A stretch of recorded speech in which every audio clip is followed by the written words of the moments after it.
Un autre vidéo parce qu'on dit jamais 203.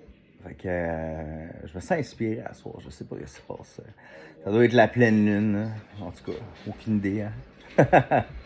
Mais, ok, j'ai goût de faire une vidéo en parlant du bien et du mal. C'est quoi le bien, c'est quoi le mal? Ok. Moi, j'ai déjà été dans une relation qui était très toxique. Puis, je me donnais, puis j'essayais vraiment d'être parfait pour la personne. Puis, en voulant faire trop le bien, la personne s'est comme habituée à ce que j'apportais. Puis après ça, c'était comme pris pour acquis. Fait que des fois, on pense faire le bien, mais dans le fond, on laisse libre cours aux vices des autres. Fait que qu'est-ce qui est important dans tout ça? C'est de se respecter avant tout. Faut pas être le persécuteur, mais on ne peut pas être non plus le sauveur. Parce que si tu rentres dans le rôle du sauveur, finalement, en bout de ligne, ça va être toi qui vas payer pour. Parce que n'importe quelle énergie que tu vas donner à une personne, surtout de l'aide ou whatever, ben, cette personne-là va prendre cette énergie-là.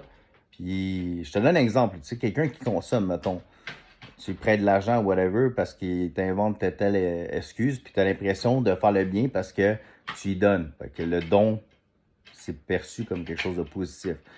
Finalement, ce don-là, il sert à quoi? Ben, la personne consomme, puis après ça, ben, elle a appris quoi? Ben, tu as laissé libre cours à ses démons.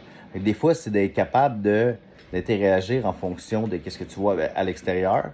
Dans le mal, il y a du bien. Dans le bien, il y a du mal. C'est comme le yin et le yang. Comme tout ce qui se passe en ce moment, c'est perçu comme étant quelque chose d'extrêmement lourd, extrêmement négatif qu'on vit par rapport au confinement, au couvre-feu, toutes ces affaires-là. Mais en bout de ligne, ça va avoir du bien. Pourquoi? Parce que on commence à réfléchir, on sort de notre zone de confort, on se demande c'est quoi qui se passe, on commence à se questionner sur nous-mêmes ou ça peut être le vrai ressort. Parce que pourquoi? Parce qu'on a le temps pour une fois de vraiment rentrer à l'intérieur de nous-mêmes. À moins qu'on gèle la conscience à jouer à des jeux 24 heures sur 24 ou à écouter des séries ou whatever, mais veut pas, avec tout ce temps libre-là, ça mène à une réflexion. Fait que dans tout ce mal-là, il va y avoir cette lueur-là qui va émaner. Puis il s'agit juste d'être capable de percevoir qu'est-ce qui est positif, qu'est-ce qui est négatif, puis comment que tu peux interagir avec qu'est-ce qui t'est donné, puis qu'est-ce qui t'est apporté dans ta vie. Fait que c'était mon troisième message de la soirée. C'est quoi le bien et le mal? C'est de l'expérience. Ça prend l'expérience pour pouvoir comprendre puis traverser ces états de conscience-là. Fait que bonne soirée.